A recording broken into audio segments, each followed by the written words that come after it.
Za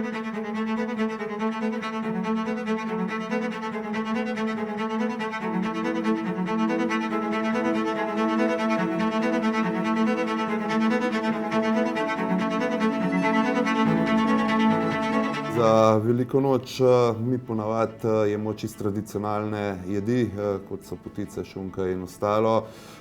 Absolutno to mora biti na mizi, ampak zmeraj je pa fajn, da je še kaj zraven, zato sem se jaz tudi nekako odločil, da za veliko noč dam še 2 izdelka malo drugačna na mizo.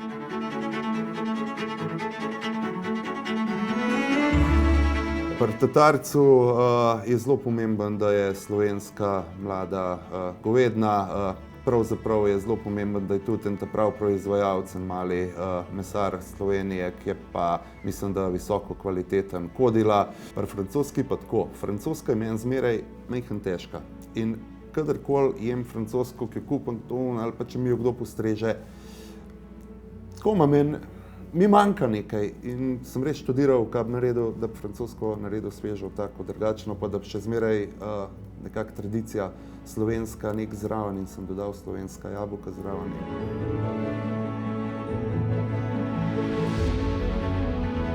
Potica. Brez potice ni velike noči, pa ni nobenega velikega praznika, tako da ja, mi smo se odločili, da bomo za veliko noč naredili eno dobro potico.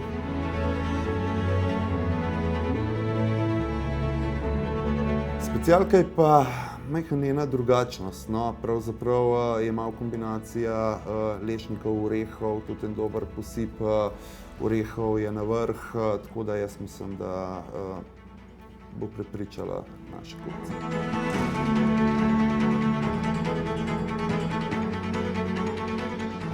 Tudi če potica po veliki noči pa po praznikih ostane, ni za preč vreči.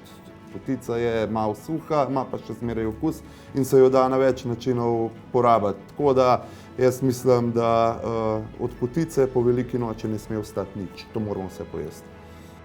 Potico bomo narezali na manjše koščke, ker je že suha, ji bomo dodali sladko smetano.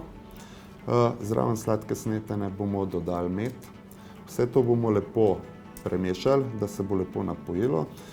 Je pa zelo pomembno, da ne dodajamo sladkorja, ker ima potica že sama v sebi res dosti in sladkorja in lešnikov in vsega. Ko bo masa res lepo napojena, bomo izdolbali jabolko, napolnili jabolko s potico, ga dali peti za 8 minut. Ta čas bomo pa naredili vinski šado, čisto navadno rumenjaki, sladkor, vino, majhen limonce, lepo stepali nad ognjem, bo jabolko pečen, bo vinski šado narejen in bomo lepo postregli.